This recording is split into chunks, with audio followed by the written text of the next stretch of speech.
Nagmulat ng mga mata si Janine. Nakakasilaw na liwanag ang sumalubong sa kanya. Muli siyang pumikan din slowly opened her eyes para i-adjust ang liwanag. Napabangon siyang bigla nang makitang nakatayo sa may paanan ng kama niya si Kathleen. Kip-kip ang Barbie nito. "Oh, hi, good morning." Nakangiting bati niya. "Come here and give me a kiss." Bahagyang nagsalubong ang munting mga kilay. Maya-may sumampa sa kama ang bata at gumapang patungo sa kanya at hinalikan siya sa pisngi. That was sweet. Ani Janine na niyakap ang bata sa banayad na paraan. Napuna niyang basa ang buhok nito at amoy sabong pampaligo. "Oh, nakaligo ka na. Can you really bath on your own?" Umiling ang bata. Pagkatapos ay bumaba ng kama at hinila ang kamay niya. Natatawang bumaba siya at sumunod dito. Hila-hila siya nito palabas at pababa ng hagdan. "Hey, slow down, Pumpkin. Baka mahulog tayo." Natatawang napahawak siya sa barandilya ng hagdan. Sa ibabay nalanghap niya ang aroma ng nilagang kape at nilulutong almusal. Tuloy-tuloy sila sa kusina. Itinuro ng batang matandang babae bilang pagsagot sa tanong niya kanina kung sino ang nagpaligo dito. "O, magandang umaga po, Nana Rosa." Aniya ng ngitian ng matandang babaeng nakilala na niya noon pa. Bahagya lang ang pagkagulat sa mukha ng matanda nang makita siya. "Ihahanda ko na ang almusal. Sandali lang ito." Wika nito sa malamig na tono sa pagtataka niya. Sa pagkakatanda niya ay mabait at mainit ang pagtanggap sa kanya ng matandang babae noon. "Si Kathleen na lang ho ang pakainin niyo, Nana Rosa. Nagkakapilang ho ako sa umaga." Ang kalam ng sikmura niya sa naaamoy na niluto ng matanday biglang naglaho sa animosity sa mukha nito. "Ikinalulungkot kung hindi mo nagustuhan ng pritong tapa at sinangag at tawilis. Sabihin mo sa akin kung ano ang gusto mong pagkain at lulutuin ko." Tumalikod ito pabalik sa kusina. Nalilitong napayuko kay Kathleen si Janine. Ngumiti ang bata at isinenyas na kumain siya. Oh, well, hindi niya ibig insultuhin ng matanda sa pagtangging kumain. Nang maupo si Kathleen ay naupo rin siya. "Nagbago ang isip ko, Nana Rosa." Wika niya. "Nakakagutom ang..." "Ano bang tawag ninyo dito?" Nilingon siya ng matanda. "Tawilis nga at masarap yan. Teka't igagawa kita ng kamatis." Bagyang nag-iba ang tono nito at tumalikod na ulit. Inangat niya ang isang maliit na pritong isda na may hawig sa tuyo. Hindi niya maiwasang hindi sisipin kung paano kinakain ng ganoon kaliit na isda. Hawak pa rin sa ere ang buntot ng isda ay hiniyuko niya si Kathleen at bahagyang bumulong. "Na," she crinkled her nose. "I don't think you can eat this. I don't even know how. This is too small at maraming tinik. Dapat ipagbawal ng batas ang panghuhuli ng ganitong kaliit na isda. What do you think, young lady?" She chill giggled. "Good morning, ladies." Si Jake na hindi niya namalayang dumating at pumasok sa dining room. Dinaanan siya ng tingin at masuyong hinadkan sa buhok si Kathleen at tumangala at huminadkan sa pisngi ang ama. "So dumating kagabi ang kotse at gamit mo?" Tumango siya. 30 minutes after you left. The driver left early this morning back to Manila. He will take the bus." Nagkibit ng mga balikat si Jake. Kinuha ang tawilis sa kamay niya at ibinalik sa bandehado. Sa mahihirap ay kinakain ng ganyan kaliit na isda, Miss Del Castillo. Ani Jake na ang mga matay nasa kanya. His lips twisted in a promise of a smile. She swallowed hard. She was too close for comfort, and her heart skipped a little sa medyo magandang mood nito. "Nariyan ka na pala, Jake." Si Nana Rosa mula sa kusina. "Teka, dadagdagan ko ang pagprito ng tawilis. Mukhang magugustuhan ni Janine." Muli itong tumalikod. Si Janine ay pinamulahan ng mukha, and to her surprise, Jake smiled, and she wanted to reach him and kiss those sensual mouth. Tinampot ni Jake ang tawilis at kumurot at isinubo. "See, no problema. Chew it and swallow. Ganon kasimple.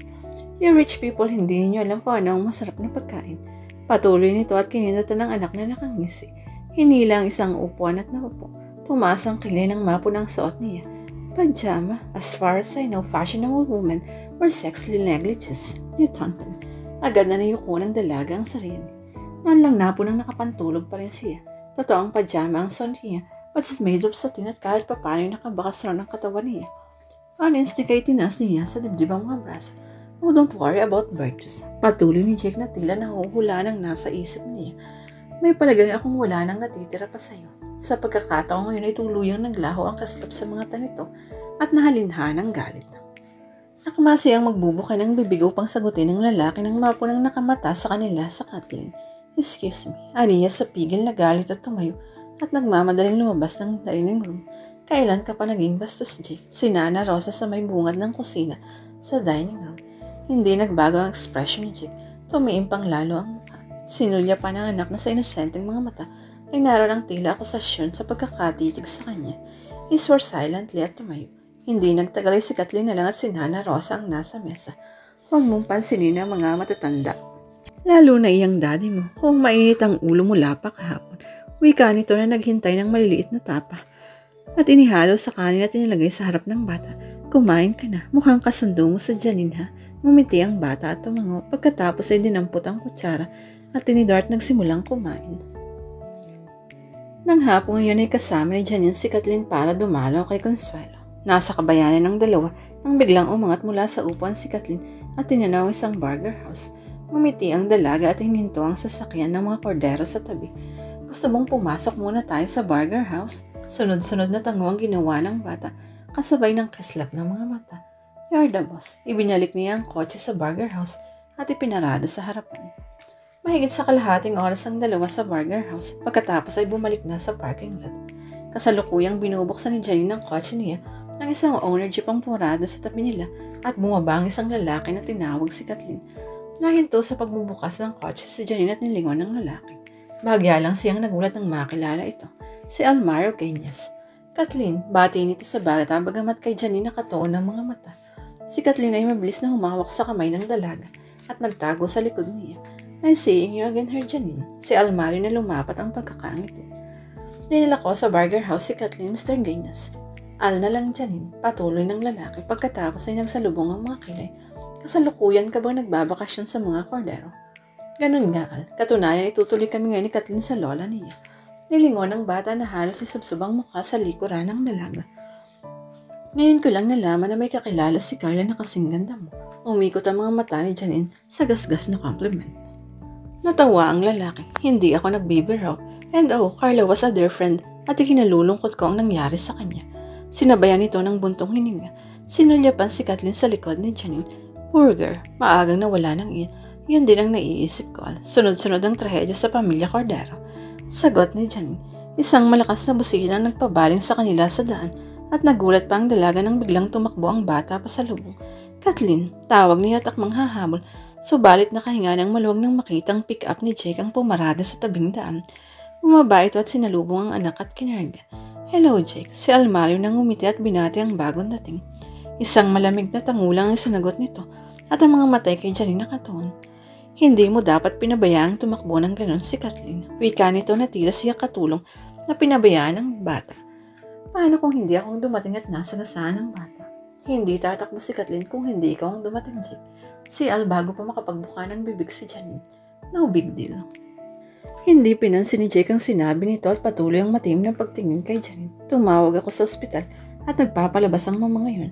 I'll take my daughter with me. Sumunod ka or you can prolong the pleasure of meeting our ex-spies here. Saka pa lang ito rin tinampunan ng blankong titig si Al bago bumalik sa pickup. Nagkibit ng mga balikat si Al at ngumisi. It's been a pleasure seeing you again, Janine. At sana'y masundan pang muli ang pagkikita natin. Sinulya pa nito ang black silver BMW ng dalaga. Hindi madesisyonan kung alin ang mas gugustuhin. Ang may-ari ng kotse o ang kotse mismo. He decided later that he wanted both. Kilala na ito si Janine nang umuwi ito ng bahay nung unang araw silang magkita. Nakita nito sa magazine na nagkalat sa kanila. Ang mukha ng dalaga. I'll be around for a while, Al. Sagot niya at pumasok na sa kotse. Malayo na sa'yo nakasunod pa rin ang tingin si Al at kumakaway sa kanya. Pagdating niya ng ospital ay nasa labi na sa Consuelo, katabi ang pribadong nurse nito. Bakit nagmamadali kayong lumabas? Sa lobong niya dito. Magaling na ako, Janine. Lalo lamang ako magkakasakit sa loob ng ospital. Sa bahay ko gustong magpagaling ng tuluyan. Natanaw ni Janine si Jake, kasalukuyang isinasaksak ang mga resibo ng hospital bill sa likod ng bulsa ng maong. Sinalubong na ito. I'll reimburse you later. Aniya sa mahinang tinig. Huwag mo akong nasultuhin. Ganti nito ng parabulong na paraan upang hindi marinig ni Consuelo. She's my mother and huwag mong ubusin ang pasensya ko sa pakikipagtalo, Janine. Nagbabadya ng unos ang tinig nito. Itinigom ni Janine ang bibig. Through her eyes, kiss at him deficiently. Ang nurse ang isakay mo at sa akin ng mama at si Kathleen. Tinalikuran siya at tinakay si Consuelo patungo sa nakaparadang sasakyan. Walang kibong sumunod ng dalaga at hindi nagtagal ay nasa bahay na sila. Samahan mo ako sa itaas, Jake, at gusto ko itang makausap. ani Consuelo. Tumango ang lalaki at inalalayan ng biyanan papanig. Ilang minutong matulong lumipas bago muling lumabas si Jake. Nasa balkonahe siya at kinakausap si Kathleen kahit na nga ba hindi siya sinasagot nito. Pack your things, Janine. Utos nito sa kanya at hindi may paliwanag na ekspresyon. Ano ang ibig mong sabihin? Naguluhang tumingala siya rito. Gusto ng Mama Consuelo na iuwi ko si Kathleen sa kondisyong kasama ka. What? Narinig mo? At may pakiusap pa akong tao sa kuprahan kaya huwag kang mag-aksaya. Nang oras, I can't go with you. Nauutal niyang tanggi. Anong gagawin niya sa bahay nito? Problema mo iyan. But I want my daughter back home. I cannot afford to be at so many places at a time. Ikaw ang kondisyon ng mama. At dahil na decision mo na rin alagaan ng anak ko, wala kang magagawa kundi sumama. Maring wika nito. Kakausapin ko si Consuelo. Wala sa loob niyang sinabi at tinungo ang silid ng ina. Kasalukuyang inaayos ng nurse ang mga gamit nito sa aparador. Bakit mo gustong sumama ko sa bahay ni Jake? Paano ka? Sinong makakasama mo dito? Inabot ni Consuelo ang kamay niya at hinawakan. Nariyan si Asuncion Janine. Sinulya pa nito ang nurse na patuloy sa ginagawa. At si Nita, ang dalagitang sumaglit upang maglinis at maglaba. Pero, nawala ng ina si Kathleen Janine. Agap ni Consuelo sa sasabihin niya, hindi ko sinasabing palitan mo ang papel ni Carla. Subalit sa mga panahong ito'y kailangan ng bata ang kalinga. Totoong mahal siya ni Jake, pero kadalas ay maghapon ito sa bukid. Dapat sa edad ni Kathleen ay nasa nursery school na siya.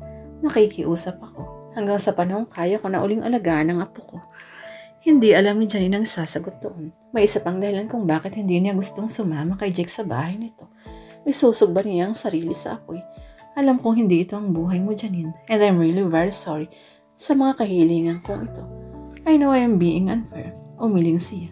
Nakadama ng guilt sa sinasabi ng ina. There's the effect of reverse psychology. Magpahinga na kayo. Ayusin ko lang ang mga gamit ko. At aalis na kami.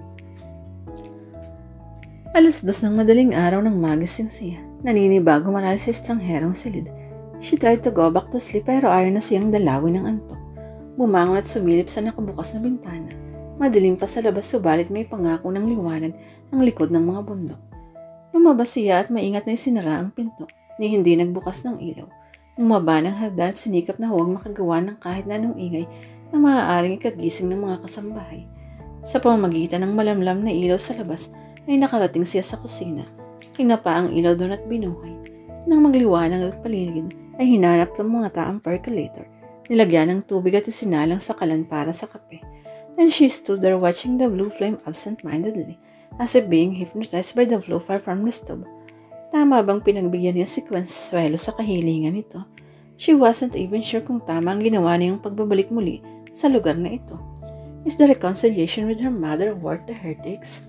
Would she be able to come home nang hindi nasusugatan ulit? Gayong ang makapal na yelong ibinalot niya sa puso niya. Sa nakalipas na mga taon ay biglang natunaw the moment she set her eyes on him, like a frost melting in summer sunshine.